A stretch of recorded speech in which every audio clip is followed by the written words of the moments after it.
So KPI is very important to you, and understanding your market, understanding your numbers, the absorption rate, which is what you're talking about. So what made you take that approach to take the numbers perspective?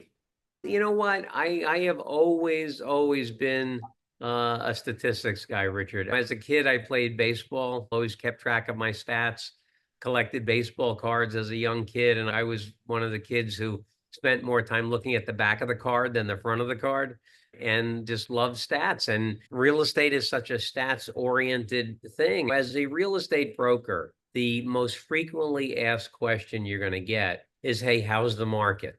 Right? Someone owns a property. They want to know how their investment is doing. How's the market going? And 99% of agents will answer that question with adjectives. My 15-year-old daughter, who doesn't know anything about the real estate market, could answer that question with adjectives and probably be fairly accurate, right? But if you can quantify what your market is and talk with statistics, then you are able to do a couple of different things. Number one, you show that you know the market, right? I quoted some stats about the Manhattan market and the turnover rate. So you guys say, wow, this guy knows what's happening in Manhattan.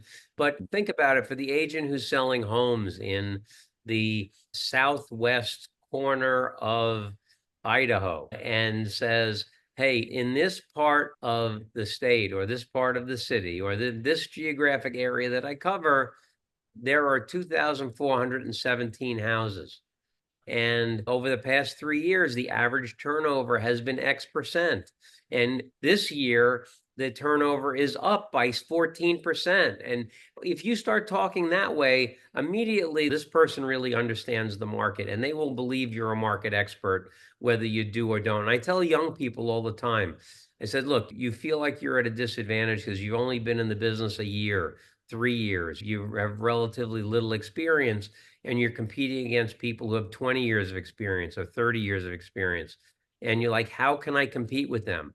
Well, you know what? You can easily compete with them because I'm telling you, if you pick a geographic region and you talk about how many properties there are in that area, I will guarantee you that the person with 20 or 30 years of experience does not know how many homes or properties are in that geographic boundary.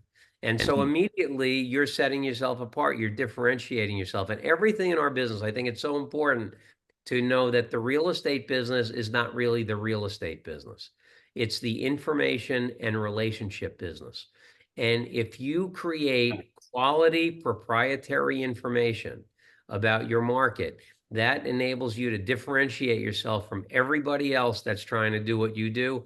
And to the extent you differentiate yourself, that's creating a competitive advantage. And that's what we're all looking for, a competitive advantage. How are we going to get an advantage over the other guy or gal that's trying to do exactly what I'm doing? That's a great point.